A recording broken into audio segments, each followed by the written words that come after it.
Hello, everybody! Everybody in the world. It's your boy, the JFB. No, I'm just kidding. It's James. And welcome to a Sunday night edition of Check the Gate podcast. That's right, episode 2. And we are going to be talking about the top 10 Marvel movies. Now, before we get started, my name is James. I am a filmmaker. I'm a writer. I do some directing. I'm a director of photography. I have worked every position you could possibly work, with the exception of HMU, hair and makeup. Never worked in hair and makeup. We know why. No. Go ahead and introduce yourselves, boys. Okay, well, I'm just Joe, but I'm here because I watch a lot of Marvel movies, and it just happens to be what we're talking about, so it's right in my wheelhouse tonight. Oh yeah, yeah. Unlike episode 1, Yes. 80 sex comedies, it's a little trepidatious, but nonetheless, let's go to this guy over here. I am just the guy named Aaron. I just came off the streets. They said, hey, you want to be in a podcast? I'm like, what's it about? They're like, Marvel movies or some shit. And I'm like, okay. Yeah, pretty much. I'm fresh off watching the baseball game. It's still going on. Yeah. How the Jays doing? We're winning 13-7 in the ninth with 2 outs. Oh, jeez. Well, my Red Sox unfortunately got bounced pretty early by the. Did you get any like good feelings knowing the Jays are blowing them out of the water? Yes. Oh, I hate the Yankees. I don't care. It could be You don't hate the Jays? Oh no. See, No. that's where I just like the Jays. where me I and don't hate them. me and James differ, because I'm an Orioles fan, so I have it rough almost all the time. You Yeah. will not catch me dead rooting for the Blue Jays, the Yankees, the Red Sox, or the Rays. I hope you all lose.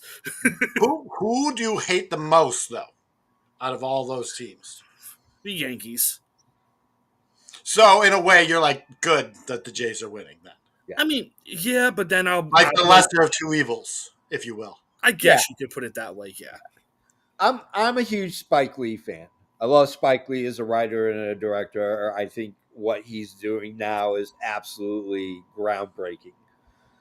So he did a movie this year for Apple TV Plus. It's called Highest to Lowest. There is a scene, because it takes place in New York. If you know Spike Lee and you're a sports fan, you know him because he's usually at Knicks games on the court, Courtside. or he's at Yankee Stadium right behind the dugout. And at the basketball games as well. Yes, and is an unabashed Yankees fan, and also an unabashed hater of Boston, the city, and the sports teams. You know, I was going to watch that movie the other day, but I was ready to play it. And I said, you know what? I've eaten too many Flintstone vitamins for this. Oh, it's even better when you take your Flintstone vitamins. Well, my attention span is not good. Yeah. So I want to be able to give it full attention when I watch it. Yeah. But there's a scene on a subway, and it's the subway stop where the Yankees stadium is, in the Bronx. And they go ahead and they have a scene, and the Yankees were playing the Red Sox when they were filming, so it's part of the story. And here comes Nick Turturro, who decides to just start chanting, Yankees, Yankees, Yankees, Yankees, and then turns and looks at the camera, as they do in almost every Spike Lee movie, and goes, Boston fucking sucks. All Now, right. if you see me with this on the show, Yeah. I'm just shooting my cat with it. Yeah. Because he's meowing at the door because he wants to go outside. Like, he's the reason I was late for coming to the show, because all of a sudden the cat had escaped, and I had to go hunt him down with my super soaker. Oh well, that totally makes sense. Yeah. Yeah, absolutely, totally makes So sense. I'll pull it out every once in a while and shoot the cat. You know, I don't even have to shoot it, to be honest. I just make the The sound. question is, do I have to, at the end, no animals were harmed during the filming of this No, episode? no. See, with the super soaker, I just have to go, and he books it. Oh my god, yeah. Sometimes I just have to pat it. I just pat the gun nicely, like it's another cat. There is nothing that will suck your testicles inside your body quicker than the rack of a shotgun. I know this. Yeah, that'll do it. I know this firsthand. Did I we was not on play it. an intro today? Huh? Did we not have an intro for today's show? No, it's a work in progress. Okay, you're saving the intro. Like you had. Oh, that's right. That's right. Yeah. We know why. Bingo, bango, bongo. Anyway, His so name is Luongo. yeah. Hold on one. Yeah, I mean, stupid internet. And look at this. Look at this comic book logo in the corner. I love that logo. So whenever we're doing like a superhero or fantasy sort of thing, we'll stick that up there. Well, we might even do. You can do it from pulp culture too. I mean, So yeah, pop culture works. Yeah. Yeah. So, all right. Well, let's talk about why we're here. We went ahead. I put into the banner already that no animals were harmed during the filming of this episode. So They weren't. The cat doesn't never get shot anyways. Yeah, It's just water. yeah, If he does get shot, he get dry. So we decided it's spooky month, and hey, you're looking good, Aaron. It's spooky season, and I really wanted to kind of really dedicate this month to horror, but we're kind of on that precipice. So I decided we're going to go ahead and do Marvel movies, and it's funny because I have a very early connection to the Marvel movies, So in the wake of when Warner Brothers bought DC Comics, DC Comics had a studio to do whatever it wanted to do. Because at the time, comics were not doing well. No, I mean, like they were not selling worth shit. And when did Warner buy them? I want to say 80, I'll look it up real quick. Yeah, go ahead and look it up. I think it was 83. But you have the power of DC, and so Marvel got nervous. And they tried to shop around their actual catalog. And not one studio said yes. Now, there were some studios, mid-major studios, even just mid-studios, wanted to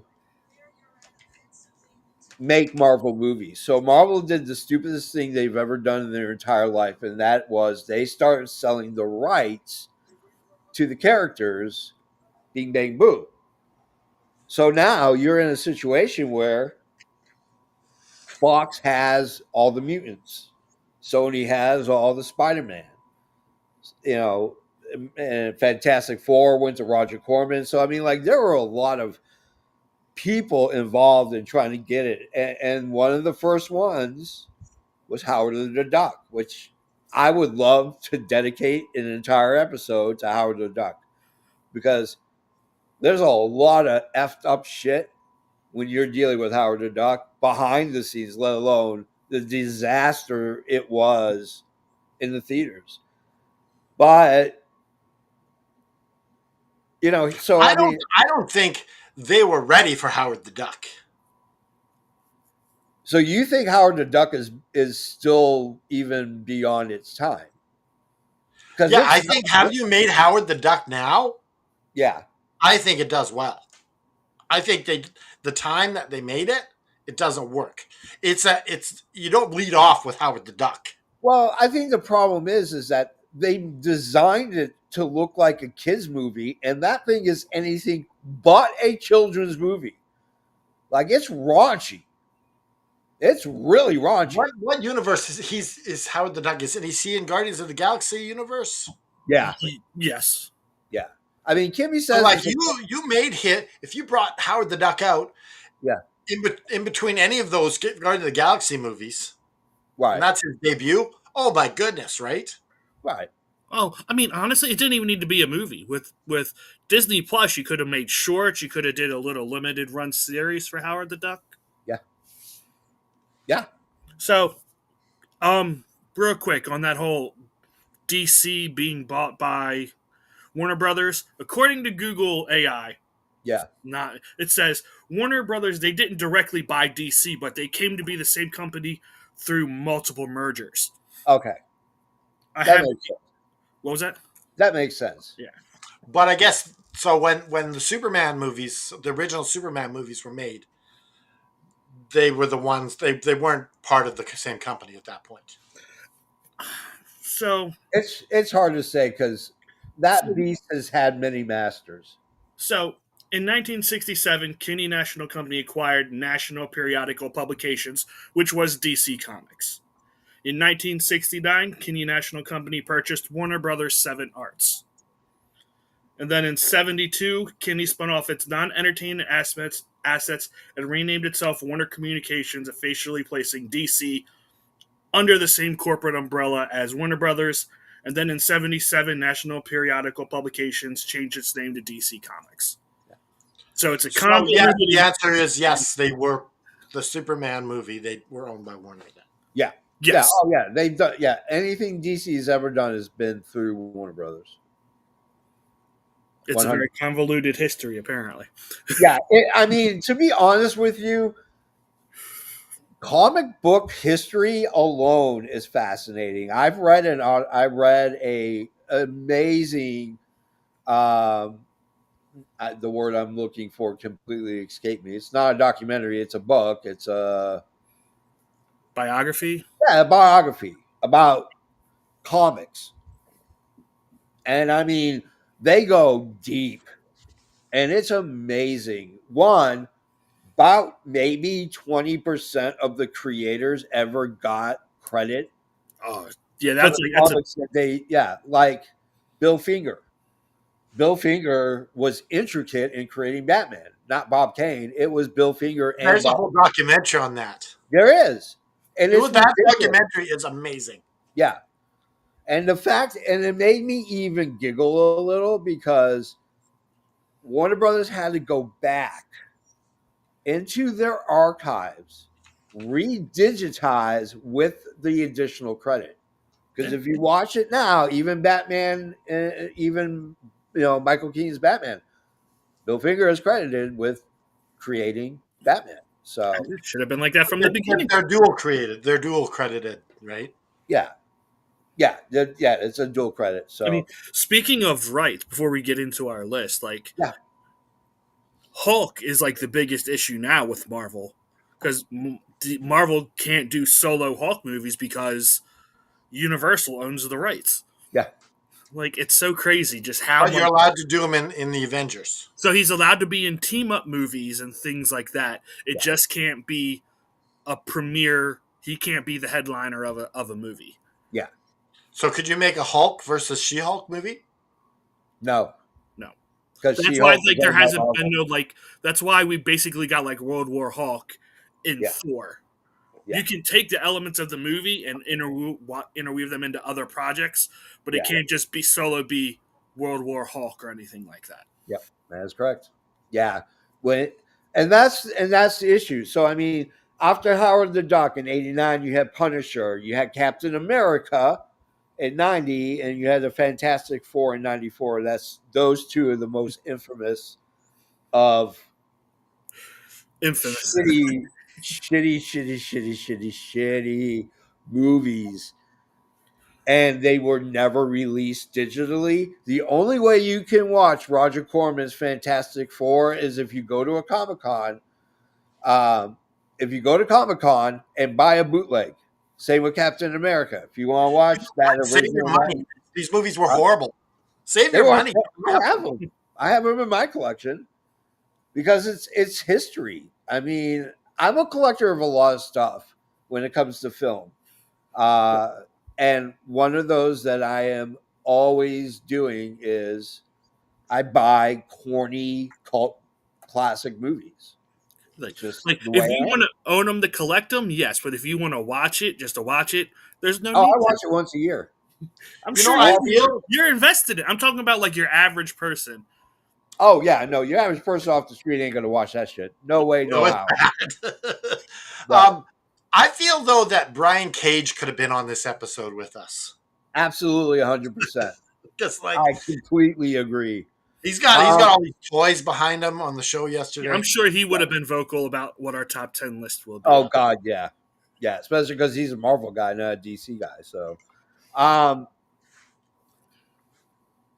so when we were engaged with Marvel as a studio, and now Marvel is in the movie business, they still needed a distributor. So while they were a solo 100%, and that's why in the original Anakin Skywalker was justified for his heel turn. Howard the Duck is actually coming out. A special edition is coming out in November. It is a 3-disc set, and it does have George Lucas on commentary. So if you're an insomniac and you need to go to sleep, listen to George Lucas because that guy Each drove. disc is suckier than the last. Um, Iron Man is the one that kicks it off, and your first 8 movies are distributed by Paramount. Now, Paramount has no ownership to the movies other than they are the distributor, both digitally and physically. So whether you go to a home theater, whether you go to your theater in your town or your home theater, Paramount owns the distribution rights. Hey, while we're talking about Iron Man, I want to go grab something real quick. I'll be right back. Yeah. Um, He's putting on his Iron Man armor. Watch. He'll come out in full gear. So Iron Man is considered to be the first successful Marvel movie. I parry and say no. Blade was the first one. Blade was made for about $20 million and made way more than that. Uh, and even Blade 2 made twice as much as Blade did. I wasn't a fan of the Blade series, really. Really? Yeah. What was it about it? I don't know. It's corny as fuck. Yeah, I think that's what it was. It's definitely the corniness of it. Yeah. Like You mean you didn't like the third one with Triple H? Oh no, that was Oh, horrible. I especially didn't watch that one. Oh, Like yeah. Triple H is gonna be in it. Yeah, no, we don't even talk about I that. think like Test and maybe Nash was in there too. Maybe. Yeah. Okay, so real quick, I want to show you guys this. I got this for Christmas a couple years ago. Yeah. But it's limited edition film cells from the original Iron Man movie That's cool. Oh, that is awesome. that came out in 08. Yeah. My mother-in-law got this for me as a Christmas present because I'm such That's a big really cool. into such Marvel movies. So I have a really good friend, and for Christmas, he sends me 3 large spools of 35 negatives. So I'm like, I don't want to look at it because who knows who knows what's even on this film, right? And that's a good. Yep, you never know. so he then 3 days later sends me a text saying, "Hey, did you get a package?" I'm like, "Yeah, I did. I don't want to watch your snuff films. I'm sending them back." He goes, "No, no, no, no, no. You don't understand. Those are the original trailers of Halloween, Texas Chainsaw Massacre, and Nightmare on Elm Street." That's pretty cool. And I said, "Shut your mouth." He goes, "Nah, I will not. That's what they are." He's like, "You can do whatever you want with them." And I'm like, "Okay." Thank you. Like, I don't even know how to display it. It sits in a box. I feel horrible. But when I have Well, people can you over, frame it like Joe's here? no, because I do not want to cut it. I don't want to. I Well, don't want that's to right. slice. Yeah, I don't want. It's the full reel. So I got to figure out what to do with it. So all Like, right, couldn't you like make a display tin or something for them? yeah, It's like during Halloween time, you should have them play, and if you could, I don't know if you can or not. I have a projector. Yeah, I Yeah, have a 35 millimeter projector. you could So run an awesome Halloween haunted house with that. well, here's the thing. I for years I did uh what I would call a Halloween watchathon. So I would pick three movies from a specific genre. So like I would be like best vampire movies that don't have Dracula. And then what I would do is I'd pick those three movies and I just hit play and have it loop on my media player all day. So like people come in, it's not like, hey, my party's from 7 to 12. Come on, you gotta be here by 7 because I'm gonna start the movie. No, I mean I played it. People came in, people came out. I do this all the time. So I always have themes to the movies that we watch. So So you're saying TBS stole that idea from you, where they play Christmas movie all day long for 24 hours? no, probably not. I don't do that. I avoid Christmas as much as possible. I don't like it. Not a big fan of it. Really? So everybody says Iron Man is the first in the cinematic universe. I digress. It is not. The Incredible Hulk with Ed Norton technically is, because there is a scene where you see Superman's shield in Stark's laboratory. You mean Cap Shield, not Superman Shield? Yeah, Cap shield. Yes. Sorry. I don't understand why you refuse to acknowledge the TV made for TV movies. I mean, because in all honesty, they were not Marvel properties. They They were like involve this. the They were like Incredible this. Hulk. They're not. No, Marvel had nothing to do with These it. movies birthed fans. Listen, I will tell you that after a Flintstone vitamin, I enjoy watching them. I have Good for it. No, it is I have them amazing. on I have them on Blu-ray along with the show. I bought the show on Blu-ray. That was my first Blu-ray purchase. Was that movie? So was that box set? And so, but no, we're not going to include because they're not Marvel. Marvel made no money from that. They sold their likeness rights. Well, my childhood made money off of that. Well, my childhood made money off of it too. Are you kidding me? I kicked my parents out of the living room to watch Incredible Hulk because it was the only color TV in the house. Yeah, I was so surprised that his real name is Bruce Banner after the TV show was calling him David Banner. Yeah.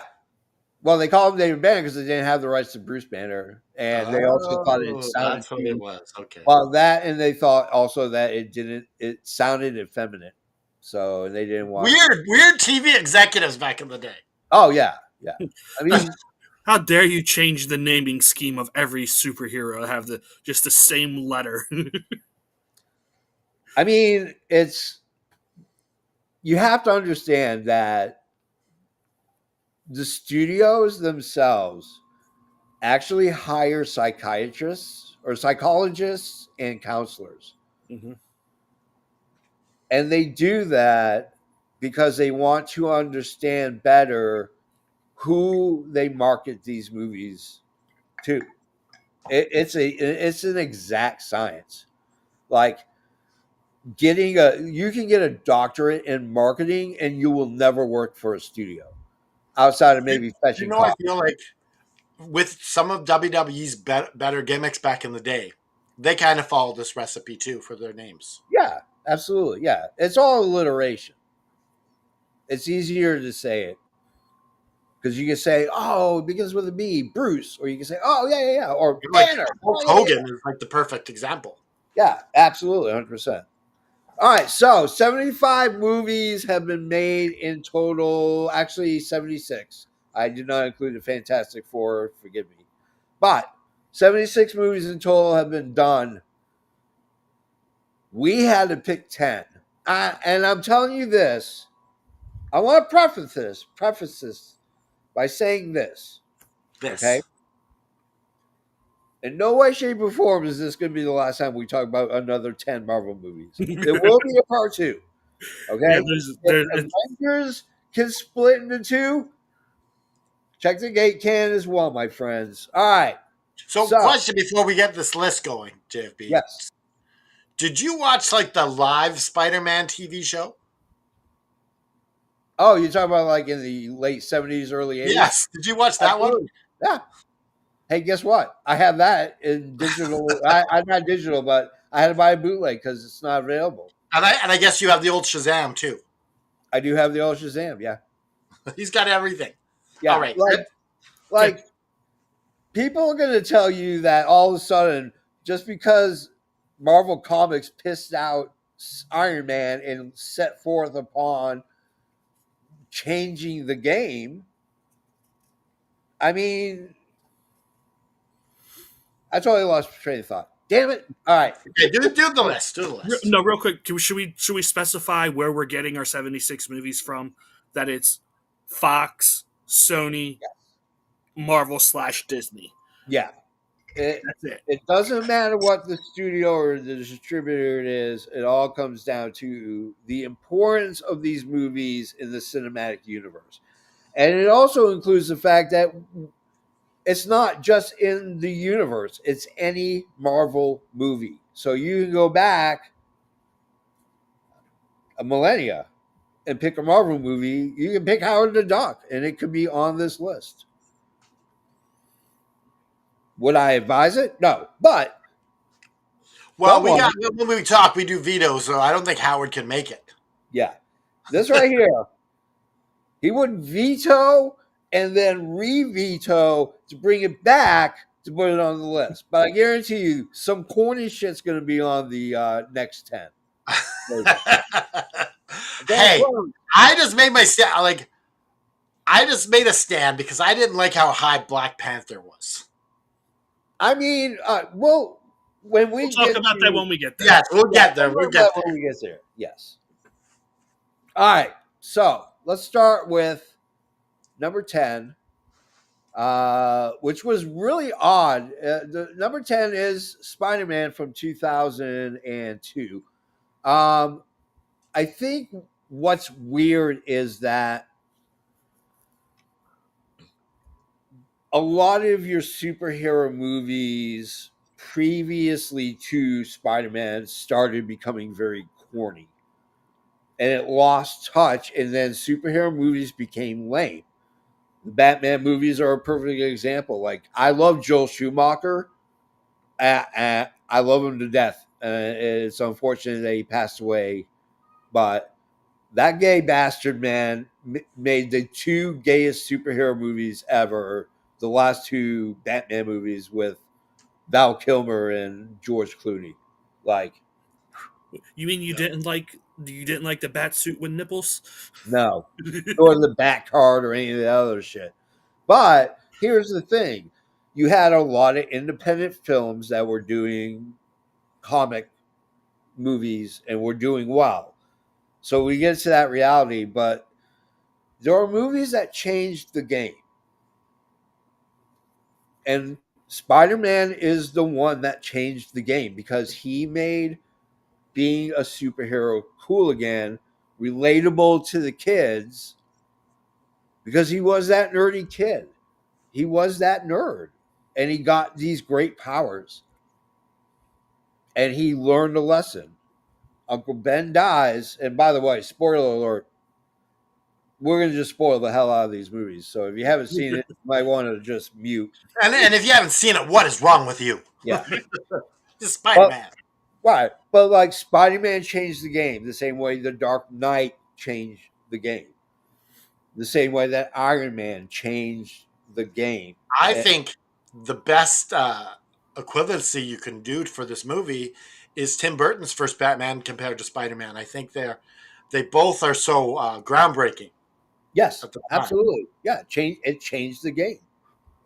You know? And I think Spider-Man, like, I think to me, like, Spider-Man plays an important part. Number one, it was the first overly commercialized movie. I mean, there were spots in there selling whatever they wanted to. This was a heavily marketed movie. And I'm not going to lie, I changed over to Singular Wireless, which is now AT&T, but I went to Singular because of Spider-Man. So that's what I'm saying. I mean, period. Joe, give me your thoughts on Spider-Man. Yeah, like it's Spider-Man. It's was created to relate to kids. And in 2002, I mean, I was a little older. I was 17 at the time. So he's right about my playing the character right about my age. He was cool. I mean, and obviously, I don't know if it's been said before in other movies, but it's got the iconic line of with great power comes great responsibility. Yeah, Like and it lives on. It's like it's like the most repeated line in one of the most repeated lines in the MCU. yeah, And it's just I rewatched this movie like 2 days ago, and it still holds up. I still like the movie. yeah, It's corny, but in a good way. yeah, Like it's the kid who was the hometown bully, or yeah, the one who got bullied, getting yeah, beaten up by Flash Thompson, the high school yeah. big cool guy. Like it's Played by Joe very Manganiello. yeah, it's very relatable. Yeah, That's why it's such a good movie. yeah. I'm going to pose this question to you. Yes. The visual effects, do they hold up today? Maybe not so much. You can Yeah, still like there's a lot of like, oh, that's some bad green screen type work right yeah, there. yeah, But like the tricks and the choreography and everything still yeah. holds up. It's not bad. Oh, yeah. And storytelling alone, Yeah. like Spider-Man, Spider-Man is a tragic story. If you really look deep into it, Yeah. it's a story of nothing but tragedy. And how can we not mention it's got Bonesaw in it? Like, how can you Yeah, not it's love not Macho Man. You couldn't save anything for me, could you, Joe? it? I was like, Aaron, not the Macho Man. Aaron, lay it on me, brother. Oh my goodness! I mentioned earlier that this is comparable to Batman Yeah, Mhm. because there was a huge gap between Batman and the last superhero movie, which was Superman. There's a huge gap, yeah, Yeah, absolutely. and DC's like, okay, now we're coming back, and we Yeah. got this big Batman movie, and I feel that this was Marvel's Batman. yeah, He was coming out, and I feel like if Blade was before Spider-Man, yeah. Which it was. um, It Couple was. of years. like to me, it didn't matter because this was the first one Yeah, because it was so epic. yeah. And And he's your Bugs Bunny, your Mickey Mouse. yeah, Yes, absolutely. yeah. And the way they did Spider-Man is perfect. Like Tobey Maguire, this geeky little kid, like and everything about that movie holds up. And Yeah. I'm sure they could do a remaster where they make like the deficiencies that Joe was talking about Yeah, a lot very better. well. Yeah. I'll say this.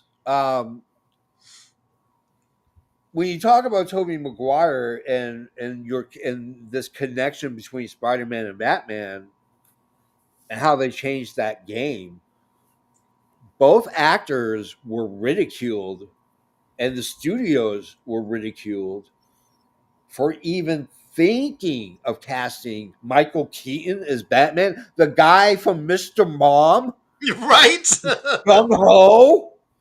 Yep. The guy's a comedian. He's not a serious actor. You need a serious Bruce Wayne. Dude, Michael Keaton is the best Batman ever. I think I agree with that statement. Period. I wasn't- Second would be Robert Pattinson's Batman. I don't know, Christopher Nolan. I really like him. I don't like the Batman voice. Swear to me. I was Where is he? like talking about like casting people like too. Like for the longest time, like they had to get worried about being like pigeonholed into just being super. Like they weren't taken as serious actors. Like they couldn't go out and do other stuff. Yeah, yeah, Which very is a much. shame. I heard a funny rumor about the back when I was in high school. I heard a funny rumor that Will Smith was in the running to be Robin at one point. Yes, Is this true? You've heard it's this? been confirmed by Will Smith. Yes. Wow, that would have been a weird DC movie with Will Smith as Robin. Yeah. All right, let's go to our number 9. Number 9. Again, this list was hard to put together. We fought pretty A much lot. tooth and nail. Yeah. We fought for the movies we thought should be on there. Here's number 9, Guardians of the Galaxy, the original. I want to talk about.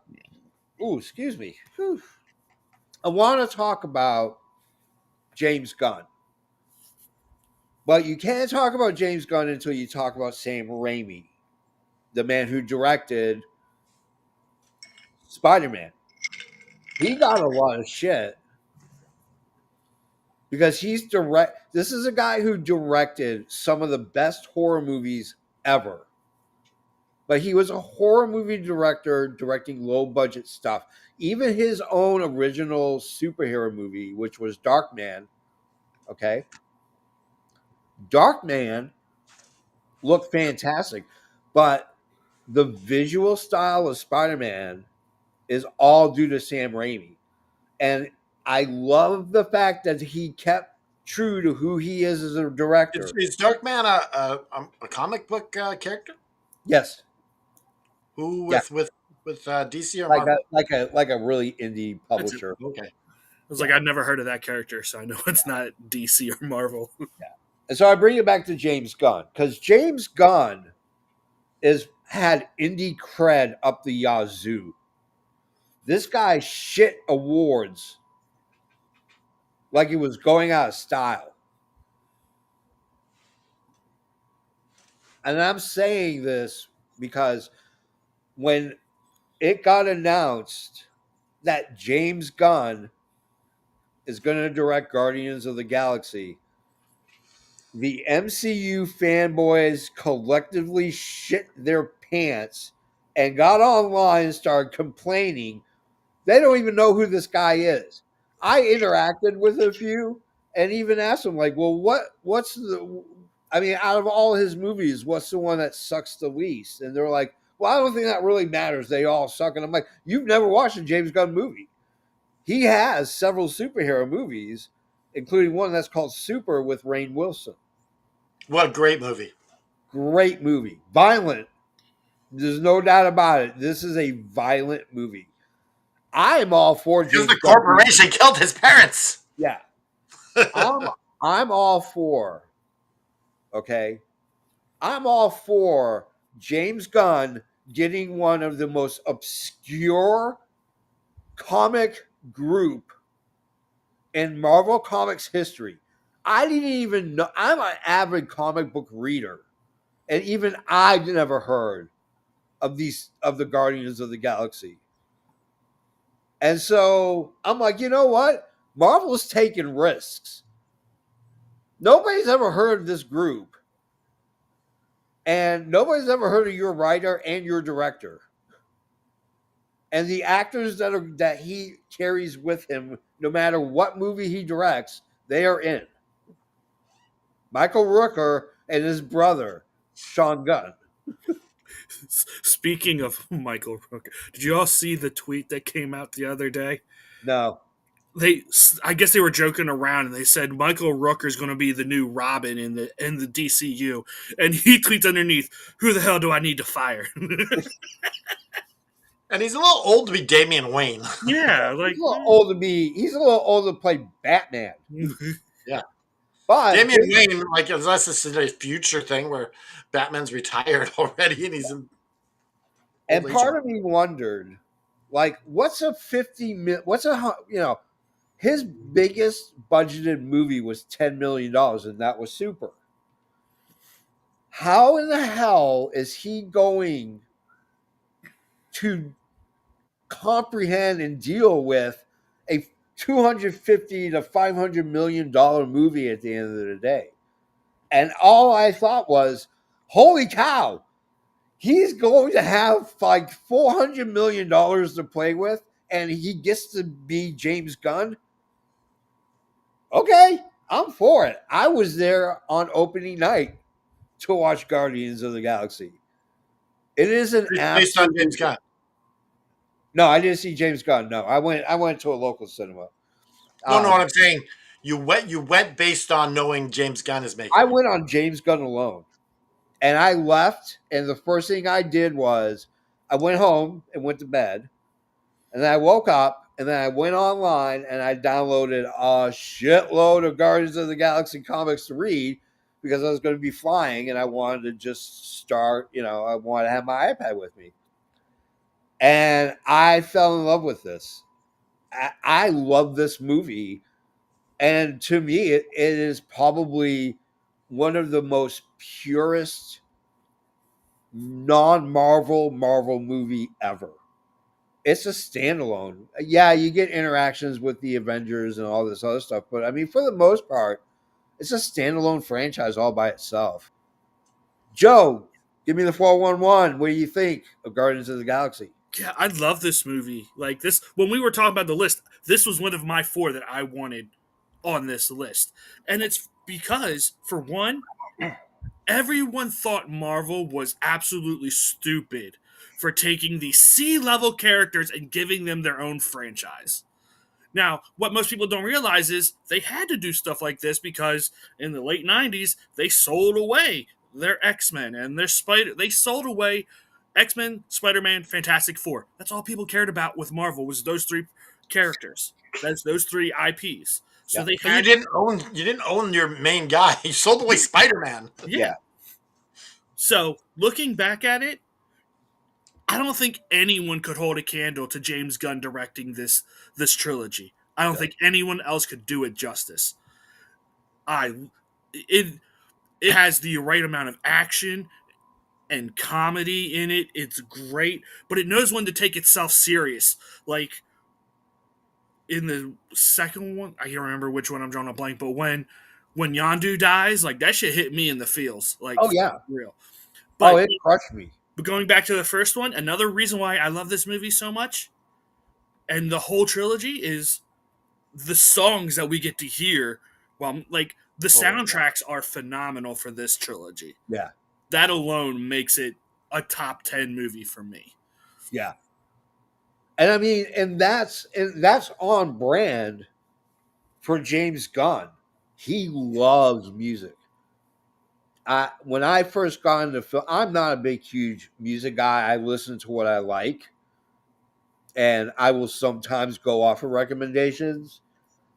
Um, but for me, I learned very late in the game the importance of music. So I actually, when I'm writing a script, I actually pull music that I want and I make a playlist while I'm writing.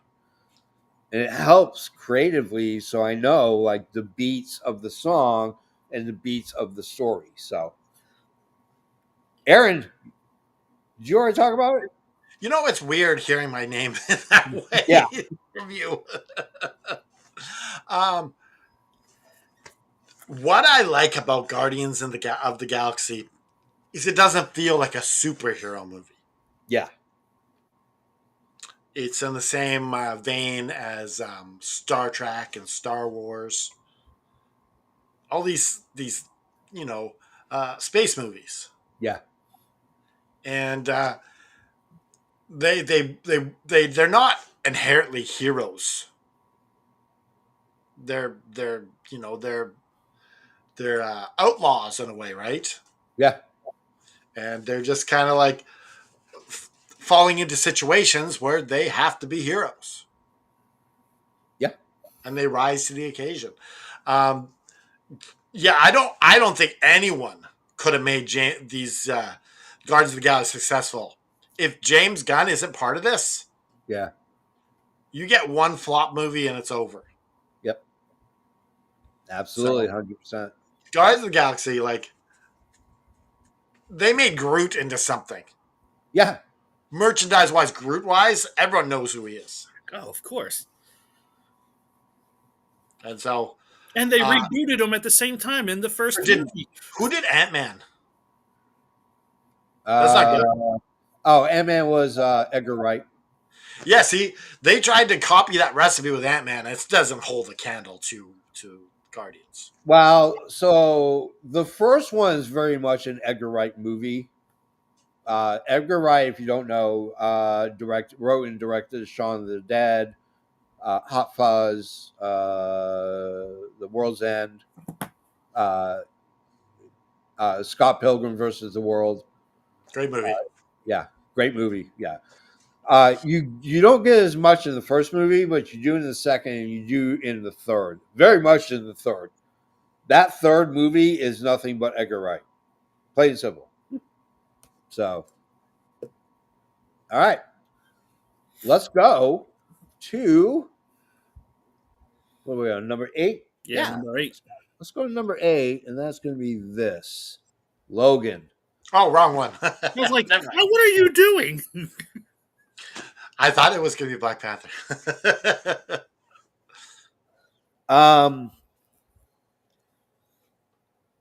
This is and isn't a standalone film.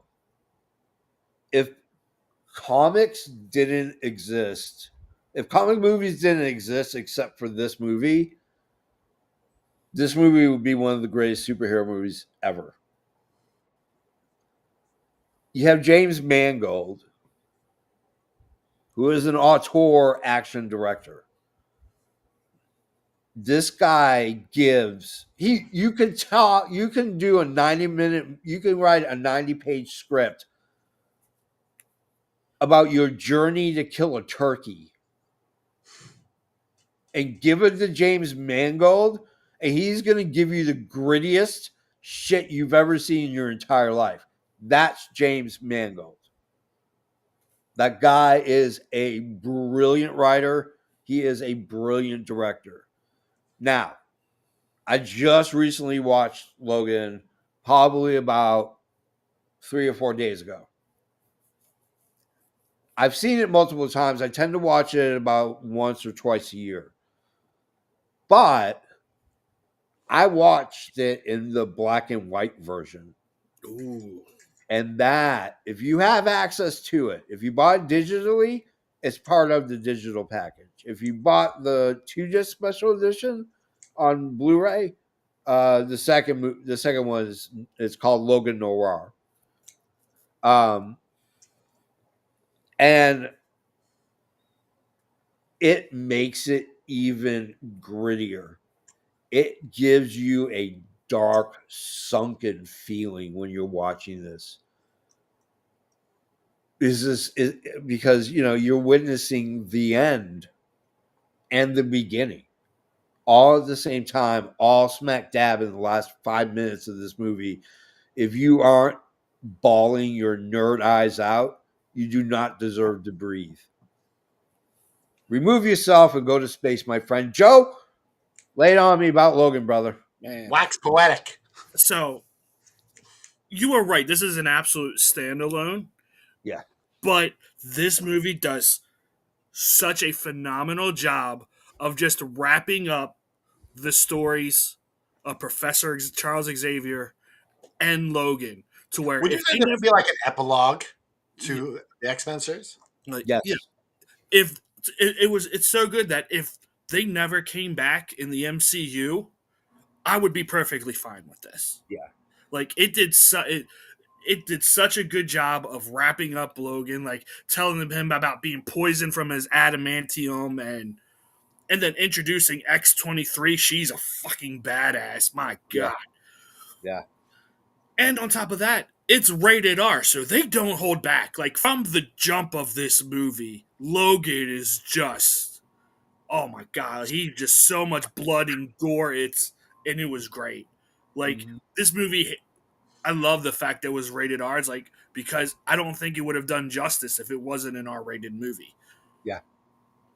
But yeah, and then it's also nice because you basically see the soft and caring side of Logan.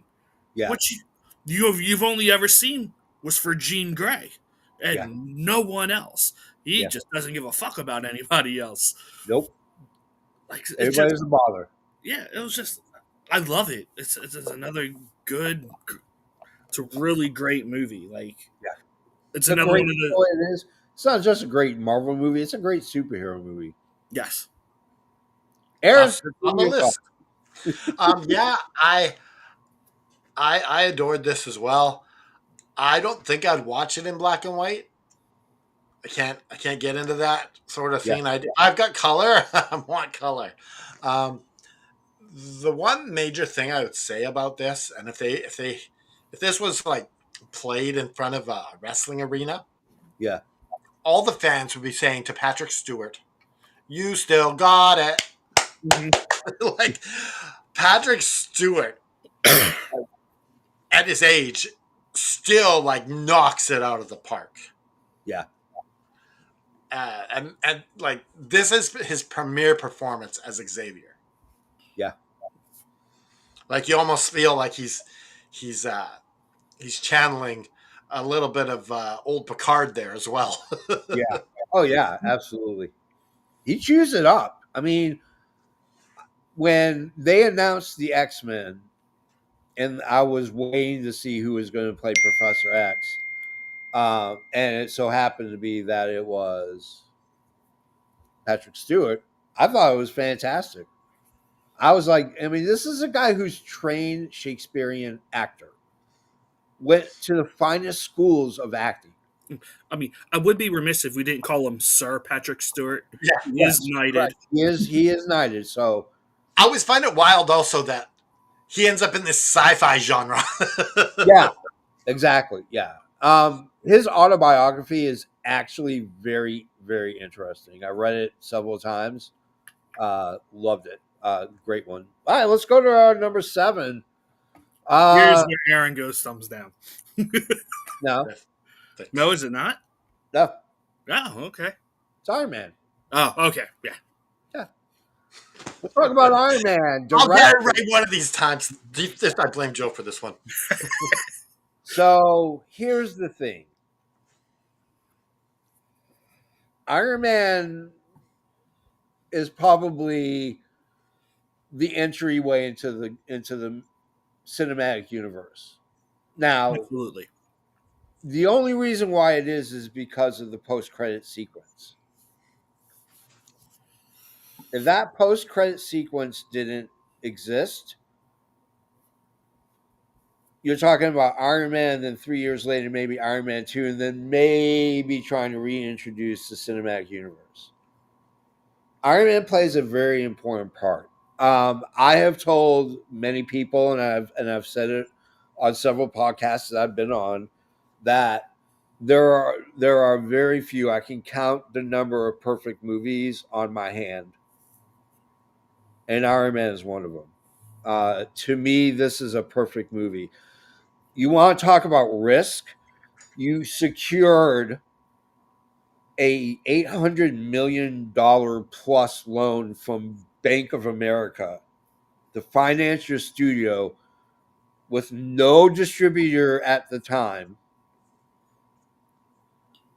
You have a director who's an indie director, but his best known work is Elf. Your lead actor is a drug and alcohol addict. And to be honest with you, at that time, he did not work on a lot of studio stuff because he was uninsurable because of his past. Marvel said, screw it. We're going to do it anyways. We'll take the hit if he goes crazy. And you have a perfect movie. You are introduced to Tony Stark in the only way you know how. How Robert Downey Jr. plays Tony Stark is incredible. On point. Because the character in the comics is a drug and alcohol addict. I was going to say, Tony Stark. Robert Just Downey play Jr. yourself. is Tony Stark, literally, Yeah, like parallel. Robert Downey Jr. is Tony Stark. Period. I love this movie. I thought Tony Stark was perfectly casted. I thought Pepper Potts was. I thought Jeff Daniels was spot on. I mean, Jeff Daniels, sorry. Everything was cast perfectly.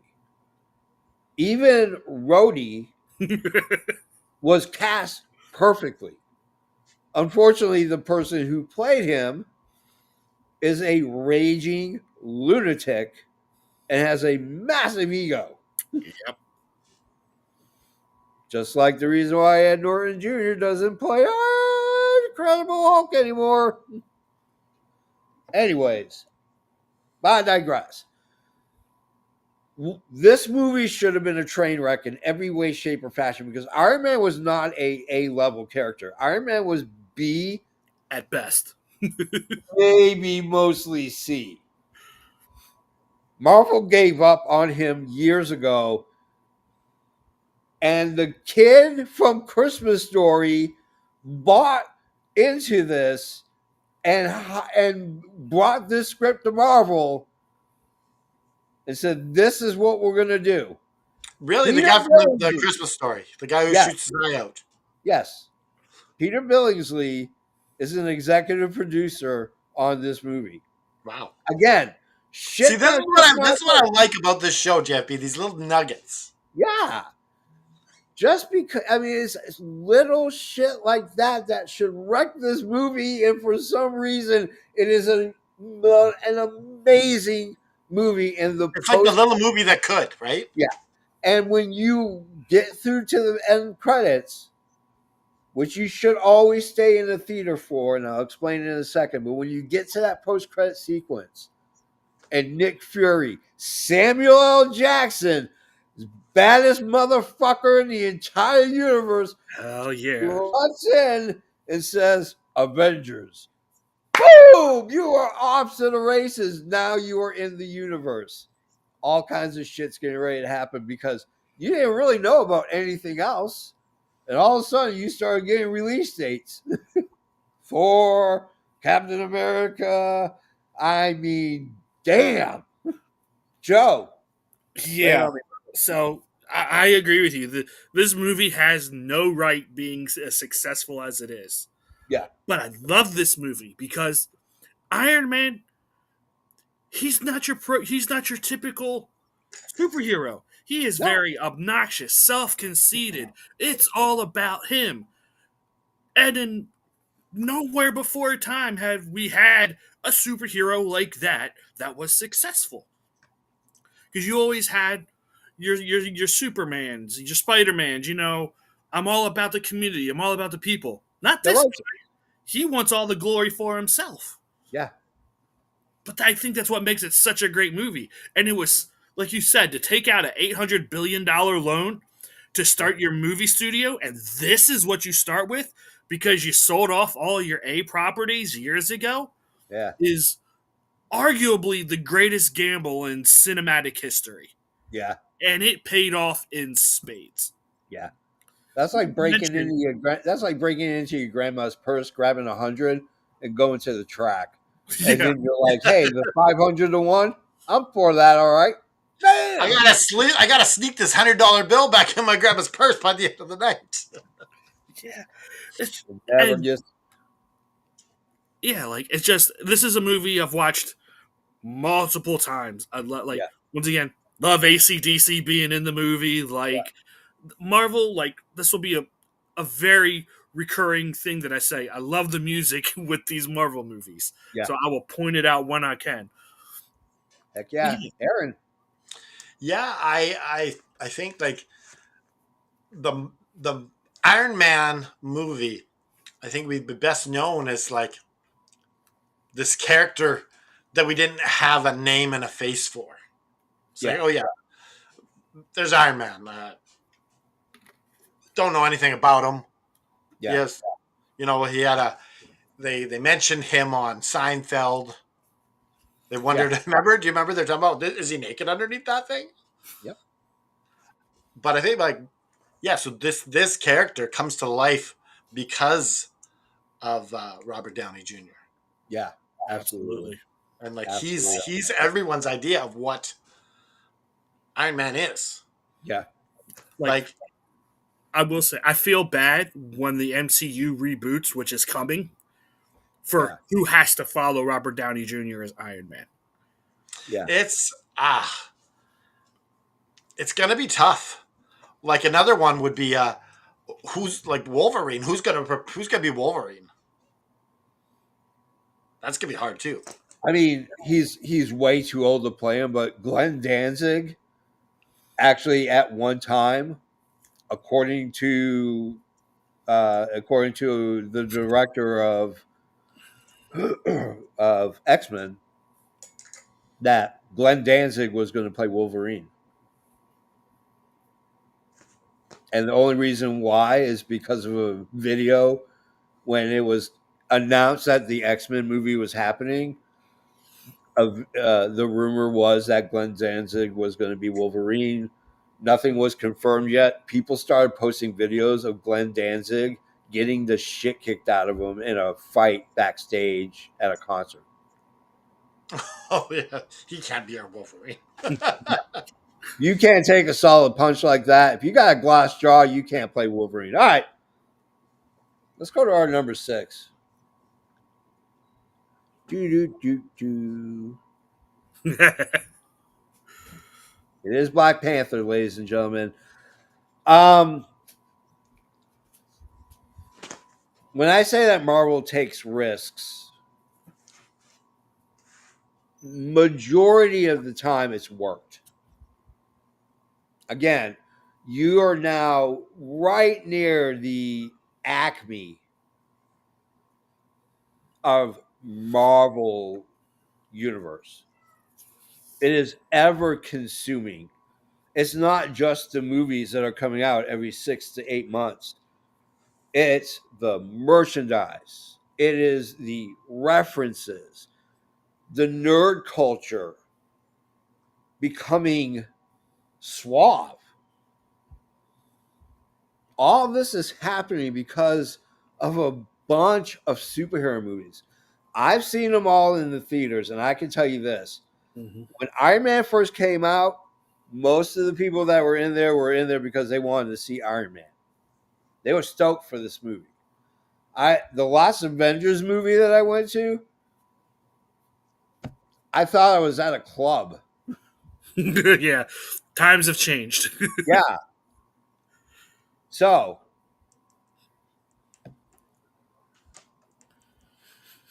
they took a risk with Black Panther because, again, Black Panther is a very C-level character in accordance to where we would rank comics A through C.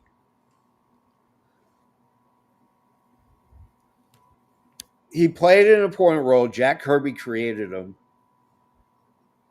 And the reason why he created him is because, now, mind you, Jack Kirby is a 5'2", very, very Jew. He's very Jewish. And he felt bad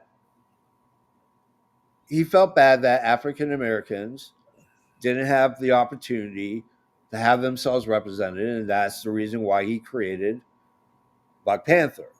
Specifically, he wanted to portray him as the king of Wakanda. And then Wakanda becomes very important because you get vibranium from Wakanda, which you can't find anywhere in the maps of Africa. It's hidden. It's intriguing. The other risk that they take is they took a risk on an indie director named Ryan Coogler. Now, I want to lay down that one of my top 5 favorite movies of all time is a movie called Fruitvale Station. This is the reason why he got Black Panther. a young man in San Francisco. His first name escapes me, but his last name is Grant. Um, is riding the BART, the Bay Area Transit System, and some kids were being harassed. Oscar, that's his first name, Oscar Grant. Oscar Grant came off the bus, or off the train, off the BART, and was then uh, beaten and shot by the police. This movie, if you want to know the term tragedy, if you want to understand the term because of drama, watch this movie. Fruitvale Station is an absolute gem of a movie. It did very well during award seasons. Um, Michael B. Jordan is plays Oscar Grant, and that relaunches Michael B. Jordan's career because Michael B. Jordan actually was a very well known actor because of his work on The Wire.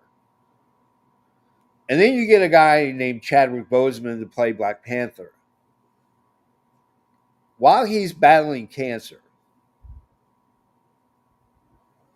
now his cancer was manageable at this time, and they found a company that would insure him, and they made a movie. And this movie, again, allows African Americans to feel like they have someone to root for, someone that's them, because they're not represented very well in Marvel movies. Sam Jackson kind of is the exception to the rule, but Sam Jackson's not around all the time. You know, like, great, Sam Jackson's in the Avengers movie, but what's his screen time really like? You know, not very much. Superhero time. So, again, they get to be represented in the Marvel Universe. I think it's fantastic. The story is beautiful. It's actually based off of I think the first, second, and third issues of Black Panther, the original Black Panther when it came out in the 60s. It follows the story, and the story is beautiful. It's based, according to Jack Kirby, it's based off of a African folk tale. That's where he got the idea from. Joe, your thoughts on Black Panther? Okay, so first off, rest in peace to Chadwick Boseman. I loved him in this movie. Halo's up. Yeah, Like, Hills and you talked about like the pop culture. I can't tell you how many people I saw walking around doing this, which Yeah, is "I love you" in sign. This is one way to say "I love you" in sign language, or it's a yeah, way to mention. Like, he took something so powerful yeah, and spread it across the world. yeah, Like, it sucks that he died and we didn't get to see him continue in this role yeah. because I wholeheartedly believe he was going to be the next Captain America type character. He Ooh, was going to be a leader. He'd be one you'd build this franchise around. yeah, I believe that in my heart of hearts. yeah. What's up, buddy? Okay. What do you think, Aaron? Oh, sorry. No, no, go ahead. No, I'm not done. And then, but also, like you said, like you got Michael B. Jordan. Like this, right around Black Panther, this time is when it really felt like you could get those really like to really high B tier celebrities to Yeah, come in and do superhero movies. yeah. I mean, Angela Bassett wasn't a known. I mean, she was a known actress, but she wasn't starring in blockbuster hits. Yeah, but she was And she still a got known. nominated for a damn Oscar. Yeah, I had something else I wanted to say, and now I can't remember. I'm sorry, I Oh, didn't don't you mean hate to. that? Just like No, go through. I just had like 4 or 5 things running through my head that I wanted to talk about. Yeah. But that's it. Yeah, that if it comes back to me, I'll speak up. But you can go ahead, Aaron. All right. So let me just preface by say this. If someone gifted me a Black Panther t-shirt and it was like the comic book character on there, Yeah. I would wear that like 4 days a week Okay. because it looks cool. Yeah. to me, this story isn't great. Okay. Um, like, nothing gets the actor. Um, I just feel like this. If you want to reference like the acclaim this movie got, it's like um, making a black guy your world champion in wrestling when you want to, have the black people have their guy, not because he's the best wrestler or the best, person for the job. So basically, booking like Vince McMahon. Yeah. Okay. So like that's what I feel. I feel like this movie got acclaimed because it was made for black people, and that's why it did so. Because the story isn't great. Okay. Like that's what I feel. I feel like, um, and I'd like to, if we could do an honorable mention at the end of a movie that you think that could have been your 11th or whatever, Yeah. then I think that'd be cool. Okay. I remember when I wanted to bring up real quick. Yeah. This movie to me is the start of Marvel really dabbling in like the afterlife Yeah. because it introduces like the spiritual plane Yeah. for the Wakandans, and not soon then we had like it brings in oh god, what's his name? Moon Knight. They talk Yeah. about like the Egyptian afterlife. Like this is the start of them really bringing in the spirituality aspect of everything. Another thing I want to say was I hate these C characters. Moon Knight, uh, Black Panther, Ant Man. Like these. That's where I disagree with you. I don't need because like with X-Men where it's just redone all or where it's Superman then Batman then Superman. I enjoy bringing in new characters, getting seeing different stories. Yeah. Yes, but you're putting them in the same situations as these iconic heroes. Whereas where Guardian of the Galaxy gets the pass because it's out of a different box. And that's why I say, like, I don't want to hear these same superhero stories with But less. but like we talked about, Marvel had to Yeah, do I it. know. At But the I time of still Black Panther being produced, they didn't have their X-Men and everything else. So Yeah. All right. Let's go to number 5. Let's go to Winter Soldier. There we go. Hey, Captain America, Winter Soldier. Um, I just watched this last night. this is the second Captain America movie. yes. Yes. Yep. So I watched the second, then I watched the third, and I went back and watched the first. And the first made more sense. I was talking to Joe about it earlier. When I originally saw Captain America, I didn't like it. I thought it was horrible. And the reason why I didn't like it is because I don't like the writer and director, Joe Johnson. I've never liked any work he's ever done. Nothing against the guy. I'm sure he's a nice guy. I don't know. I've never met him. Probably because I don't like his work. Um, and so what happened was I I I really wish that the Russos directed the first one. But now watching the 2 and 3 and then going back and watching 1, it all makes sense. I'm going to say this, and nothing against nothing on the Russos. There are movies that will transcend the genre that they're placed in. I can go back and back and back, but I'm going to pull up 2 because this is a superhero centric. Dark Knight,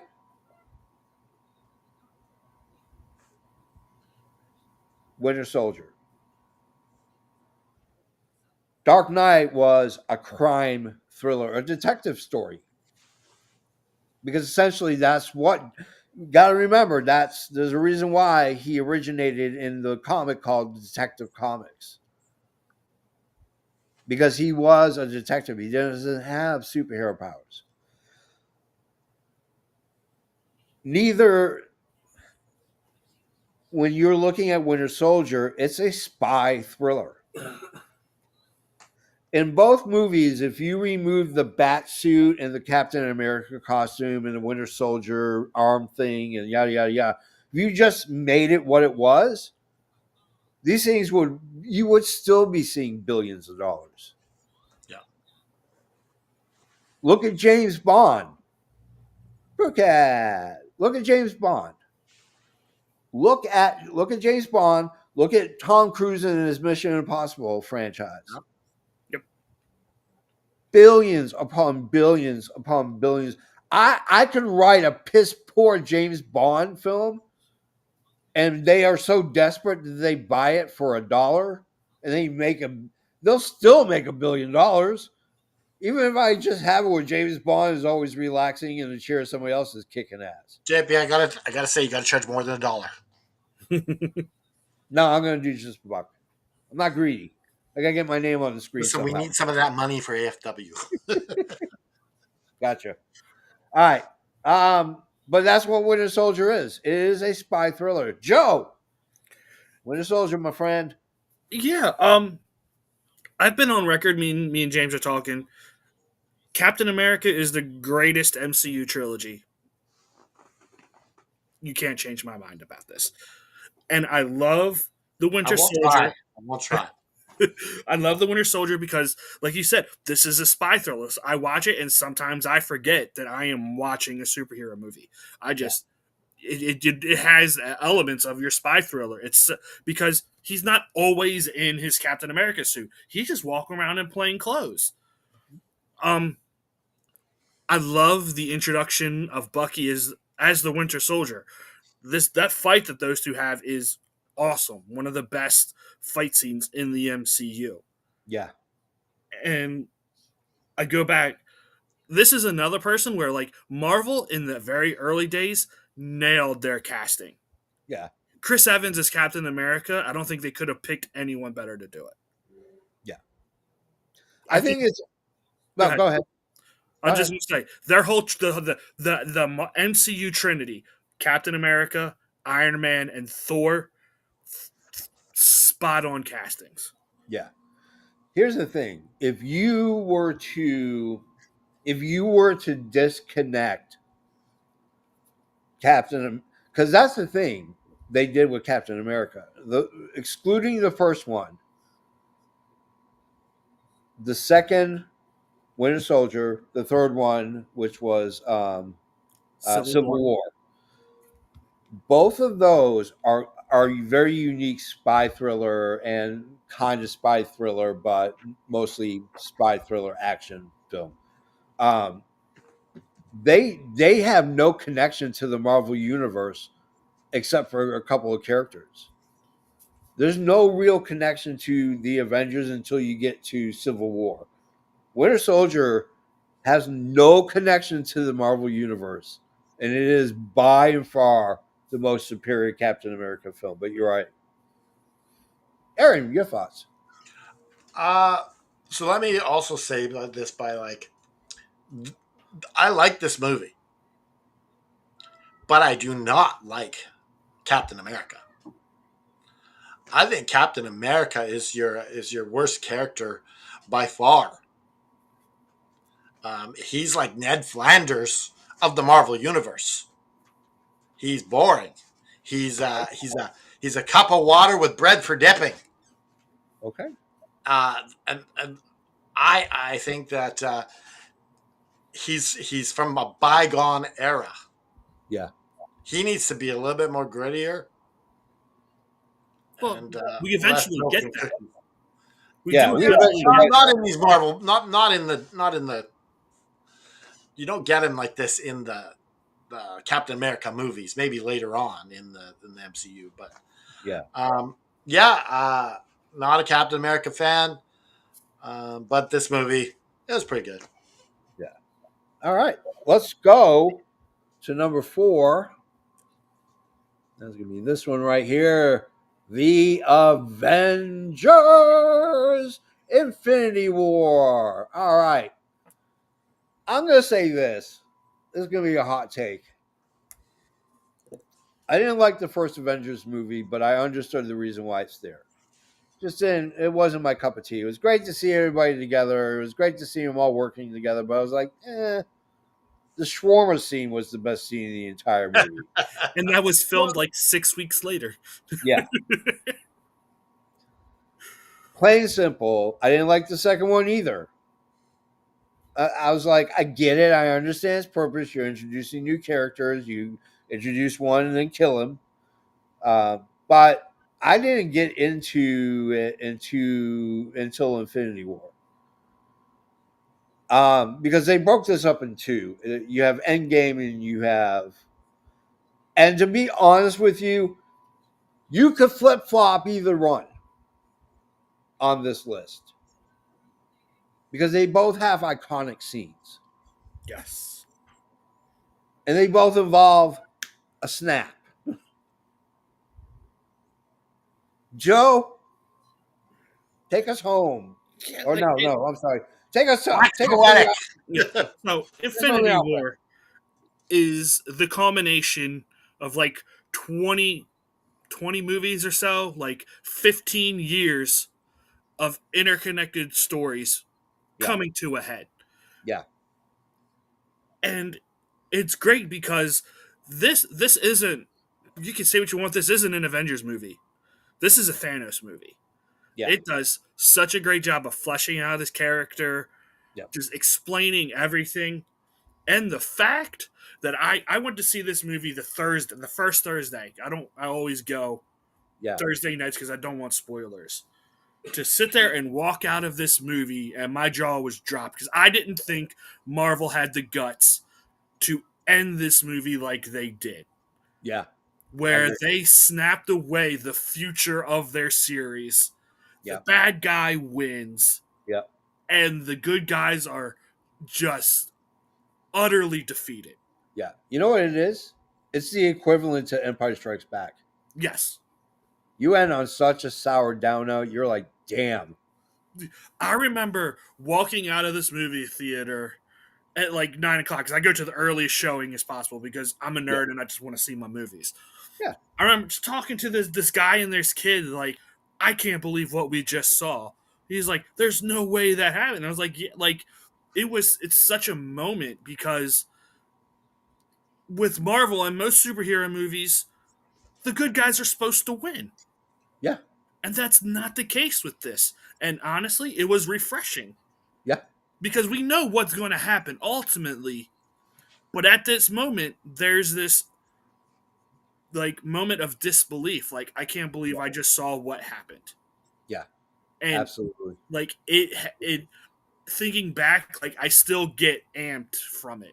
Like that's the effect it had on me. Like I was excited for the future. Like I was like, okay, I can't believe I have to wait a year for Endgame. Yeah. A lot of post production on that, yo. I ain't I kidding. would imagine so. They took 6 months to film, and I know they took at least a year for post. At least. All right, Aaron, bring us home. Okay, so let me say Endgame sucked. What? Endgame sucked. That movie was so boring. You are out of your mind. No. There wasn't a fight scene for an hour into that movie. It was them sitting around, what are we gonna do? Frick.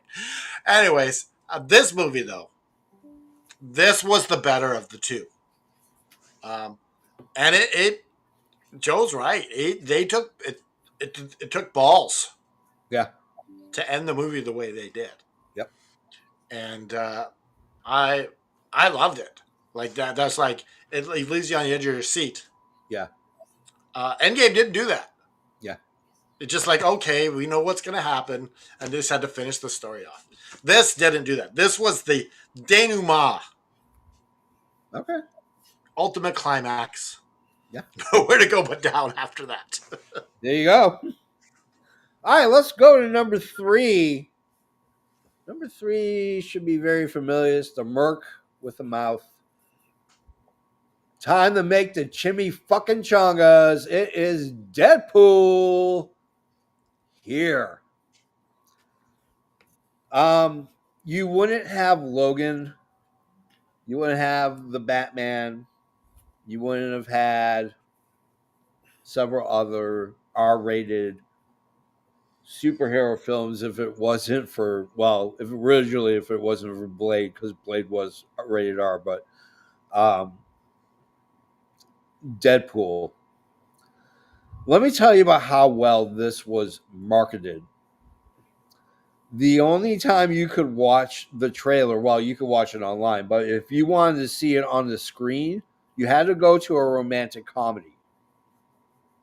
And it was nothing but Deadpool wearing his mask and nothing else, telling the ladies about how much romance is in this. You're going to love it. And your boyfriend's going to love it too. Trust That's me. awesome. Yeah. What you got was probably one of the goriest superhero movies ever. When we talked about the movie Super, and I told you how violent it was, this took it and said, you know what? Hold my beer. Yeah, it is full of decapitations. But what's great is Deadpool's character.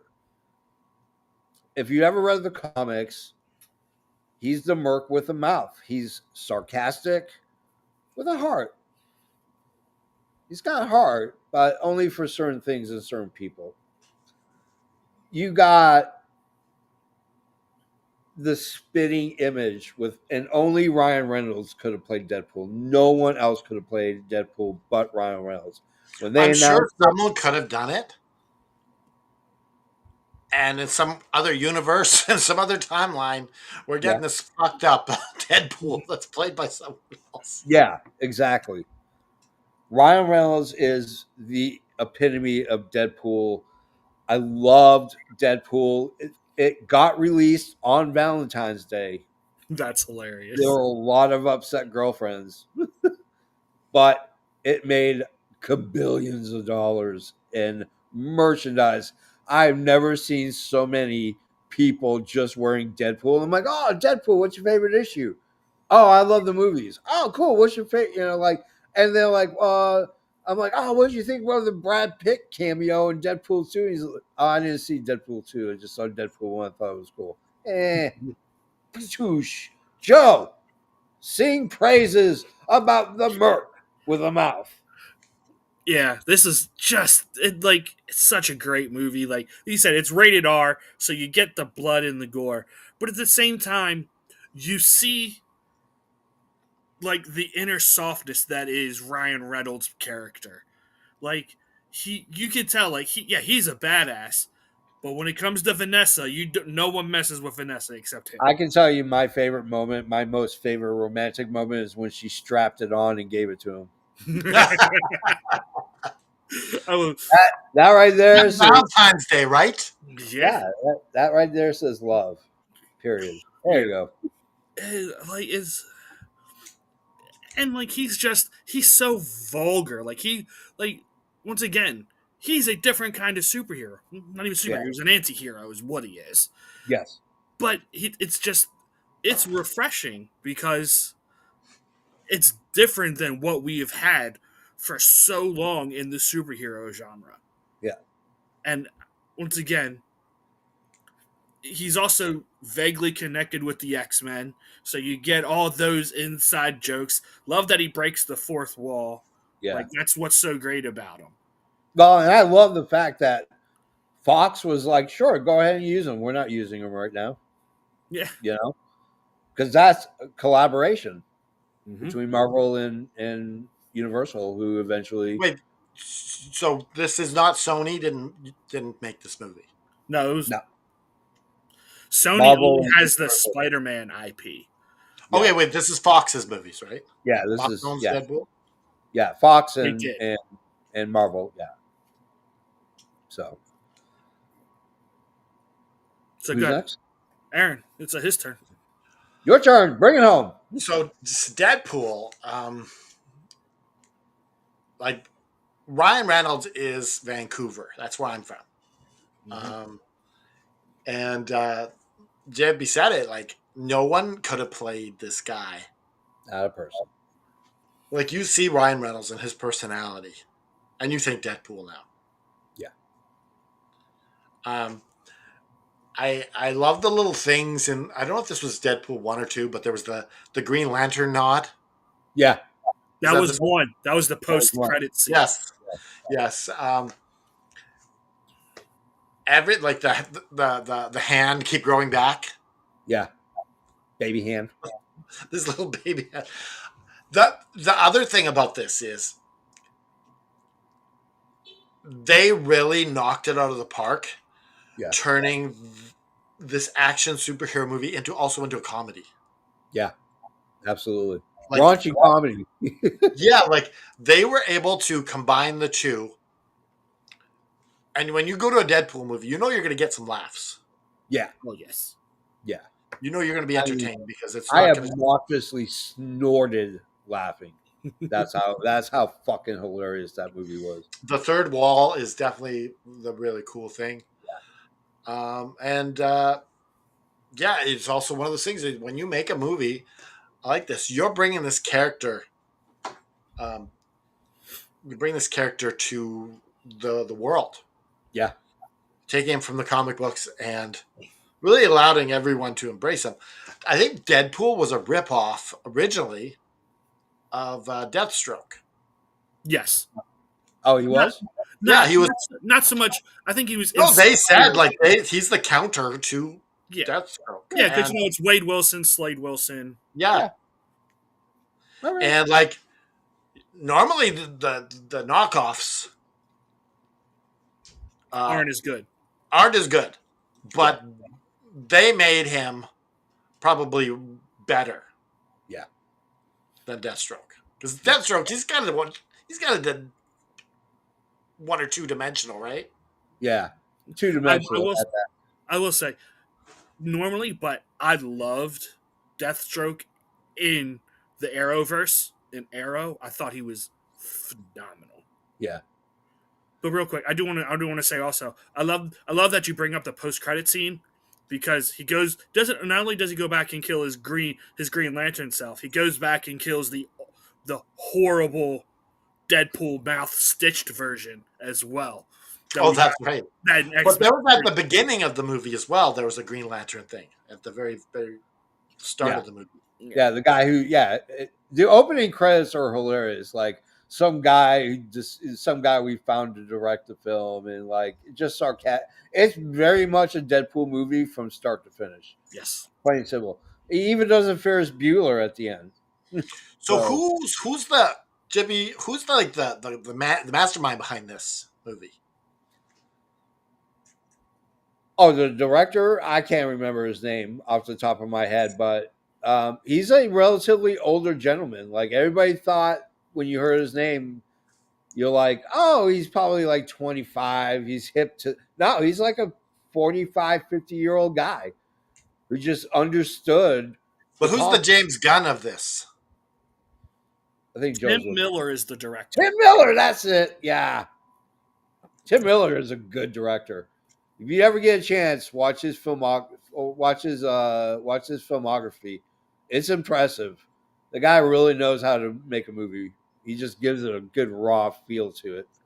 All right, let's go to number 2, which happens to be a sequel. It's X2. I'm just gonna say, like, as much as X-Men was a game changer, X2 is just like, go piss off. Let me flex. And then they just brought it. This is the number 1 and number 2 are interchangeable. Yeah. You're gonna get people who are gonna be like, nope, it's this movie. You're gonna get people who's gonna be like, nope, it's X2. No. This movie is amazing because it's a so well developed story. It's beautiful. It flows. The introduction of new characters is not cluttered like you think it would because it's an ensemble movie. It's an Avengers movie for mutants. Joe, let's talk about X2. I'll be honest with you, this isn't my favorite movie. Okay. I just I like I told you I was watching it the other day. I didn't even finish the movie. I'm just like Yeah. I think my problem is like Iceman and Rogue and their love story just doesn't do it for me. Yeah, But I mean, I get why everybody loves it. It is a great movie. It's yeah, just not for me. So that's. I mean, I don't. I'm not going to sit here and disparage it. So I'll pass my yeah. time over to Aaron. You know, you want to disparage it? Go ahead. I'm all about disparaging. You What do guys? you think, Aaron? Um, I loved X Men, like all the X Men movies. Like there maybe there's the one the Armageddon one or whatever, Apocalypse. That one was probably the X Men least. Apocalypse. Yeah, Oh, that was First Class. Well, that was both. yeah. Fixed Class was all right, but Yeah, anyways, this movie here, this was really good. Everything about this, you know, you're sitting there eating popcorn in the movie theater, just like a kid in a candy store. Like yeah. just the special effects in this too. Like they They're almost amazing. hold up. Oh yeah, absolutely. Everyone like I loved it. Yeah. Hmm. I mean, this made comic books cool, Yeah, and it stretched out for quite a bit, and especially you'll notice when a movie hits and it hits right, comic book sales go up for those titles: X Men, Deadpool, Superman, Batman. Like if a movie comes out, and you own a comic book store, you better get a bigger register, buddy, because a whole bunch of people are like going to. perfect example. I don't like this. I don't like this Black Panther movie. Yeah, But like I said, I would rock a Black Panther shirt yeah, just because it looks Yeah. cool. I will yeah, say though, I am very excited because a lot of this cast is coming back in Doomsday. yeah, I cannot wait to see that. yeah. We'll wrap that up. We'll add that to the wrap up because I'm curious everybody's thoughts. But let's go to number one. Spider-Man 2. Um I mean, I've talked about Sam Raimi and I just want to talk about Sam Raimi because the scene where they're trying to remove Doc Ock's tentacles and that quick camera work and those zoom ins on their faces and like flashes and things, that's Sam Raimi. If you really want to see Sam Raimi at his best, Spider Man 2, Evil Dead 2, Army of Darkness. Because he has a very sick sense of humor and you see it in his films. I when I heard that Alfred Molina was going to play Doc Ock, I got super excited because he is absolutely an amazing actor. And he normally does dramas. And he chews the scenery like there's no tomorrow. And it's beautiful to watch. And I got excited. A whole bunch of people didn't like it. You get the Harry Osborn story. You realize the tragedy. Peter Parker's story is tragic. I mean, tragic. Can I speak on this for a second? Go right ahead. Spider Man should not be so happy go lucky. No. For all the shit that's gone, he should be Batman. Yes. He should be this brooding character. Yeah. Parents die, but they Yeah. didn't die, and then they did die, and like You're like how many lovers of his didn't kill her? clones. I mean, seriously, like it's a Greek tragedy, is really what it is. It is an absolute Greek tragedy. I took a screenwriting course, and there were several books that were given, and one of them was about Greek tragedies and how to write because Greek tragedies are seen in everything. Everything. Still to this day, screenwriters write Greek tragedies and they write them very well. So, Joe, if you want to know a Greek tragedy, Breaking Bad is a Greek tragedy. Hmm. Joe. Okay, so like my biggest takeaway from this movie is like it just continues to for teenagers to be relatable. This Yeah, guy has so many hats he has to wear.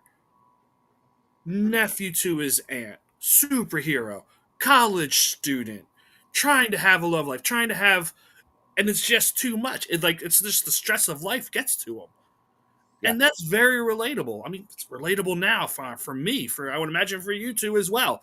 You yeah, have so much stuff going on in your life, and it makes it very relatable. Like, and you just feel bad for the guy. yeah, I mean, to the point to where he finally gets the girl in the end. Like, yeah.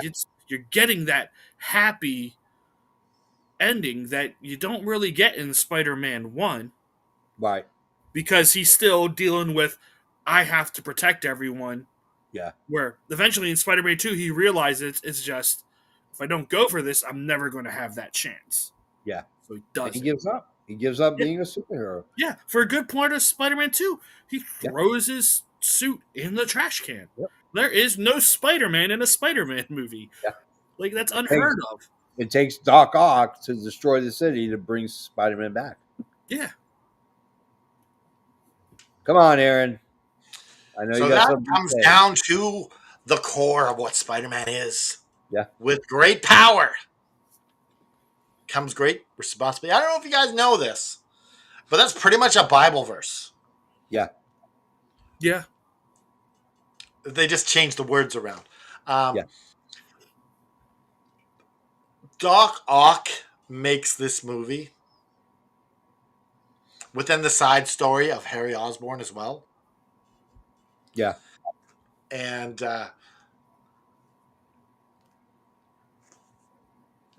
just this Spider-Man movie, like if they were able to capture these elements in the next movie, yeah, maybe we would have got a little farther with Maguire. Well, yeah, you know what the issue was with 3 and for the two Amazing Spider-Man movies is they crammed so much into this movie, into the movies. It's like I still to this day have not watched Spider-Man 3 from beginning to end. I find it So very this is what I want to say about Spider-Man 3. There should have been no Sandman. yeah. correct. Sandman didn't need to be part of that movie. There's just Yeah, too many villains in 3, and then for Amazing Spider-Man 1 and 2, way too many They villains. should have just focused on Venom. Like that's why Spider-Man 1 and Spider-Man 2 is so great because yeah, Spider-Man 1 is Green Goblin. yeah, And you get the hints of the Hobgoblin of his son becoming Hobgoblin or Green Goblin, whatever. yeah, And then the second one, it's just Doc Ock. yeah, yeah. That's what makes it so great. Yep, I agree. All right, so we're gonna go ahead and wrap up because we've been on for almost 2 hours. Holy cow! I love talking about movies. I promise. Let's do an honorable mention. Yeah. All right. One honorable mention. Go for it. The very first uh, Ghost Rider movie I thought was really good. Yeah, With it's actually Nicolas not bad. Cage. You talk about with Nick Cage. Yep.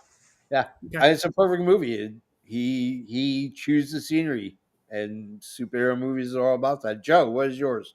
My honorable mention, I could name quite a few. There's a couple, but I'm going to throw out Thor Ragnarok. Good choice. Just because we don't have Thor on this list, which is kind of surprising. Yeah, But to me, like, Thor Ragnarok is the perfect Thor movie because I don't want to talk about what happens after it because it angers me so much. But that's a story for another time. But Great honorable mention, Mr. Isaacs. but Thor Ragnarok does such a great job of the capping the evolution of this Thor character from yeah, a bachelor type character yeah, to such a focused and caring and giving leader. Like the how he becomes a leader is told so great through these first 3 movies. yeah. Absolutely. But I'll say that first Thor movie. Yeah, See, I liked it better than I like the first Thor better than Thor Dark World. I didn't like Dark World. I like Ragnarok the best out of all of them. Oh yes, absolutely. And yeah. then we'll talk about Love and Thunder. Oh, I loved Love and Thunder. I didn't like it. I loved it. I mean, we could talk. Um, I'll tell you why I hated Thor. I hated Love and Thunder, and then I hated what they did to this man in Endgame. Because he had done such a great job of evolving into a leader, overcoming all of the loss that rightfully should have made him the most miserable person in the world. yeah, He comes over, he realizes that we are one people, I am the leader they need, and then because of how Infinity War ends yeah, and Endgame, like they turned him into a complete joke, in my opinion. yeah. I hated it. Fat Thor. Yeah, I hated Fat Thor with a passion. I still to this day maintain that in Endgame, when we finally get the fight between the Trinity and Thanos, Yeah, that there should have been a bolt of lightning that gave us the old Thor back, just to yeah. show the transformation. But Okay. I'm just a guy who watches movie. I don't make movies, so what do I know? Um, I'm gonna go Blade 2. God, man, that was such a good freaking movie. Oh man, I loved it. I love the original Blade. I actually read the original. I read the comics, the Blade comics. I love the horror comics, and to get the chance to just watch them do their job and do it. What I mean, like Chris Christopherson and blah blah blah. Oh my god, it was such a good movie. It was so well. The story was amazing. I loved it. So I want to do a quick wrap up. Obviously, Robert Downey Jr. is no longer Iron Man. He is now playing Doctor Doom. I think it's kind of a work. I think we're gonna just think it's really Doctor Doom, but the reality is that I don't know. I don't know what's happening, but I will say this.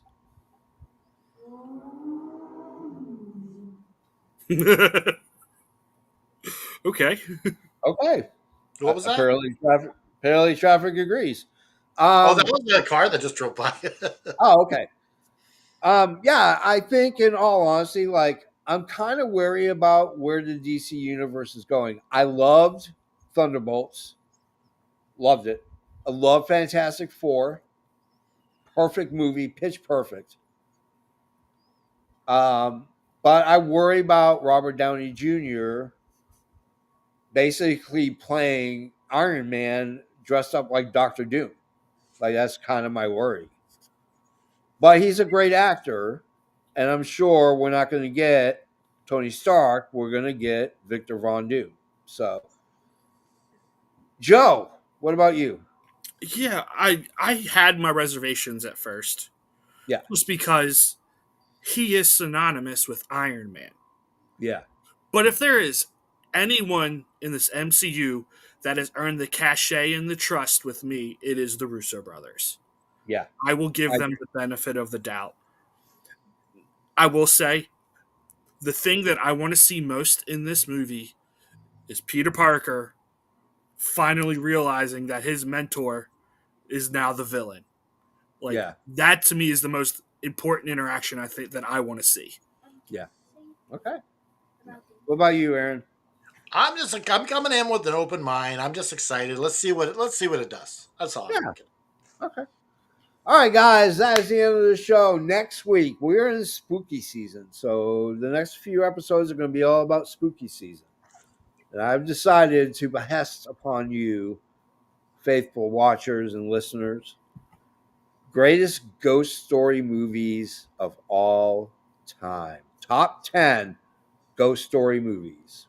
Ooh. There's going to be a few on there most of you have not seen.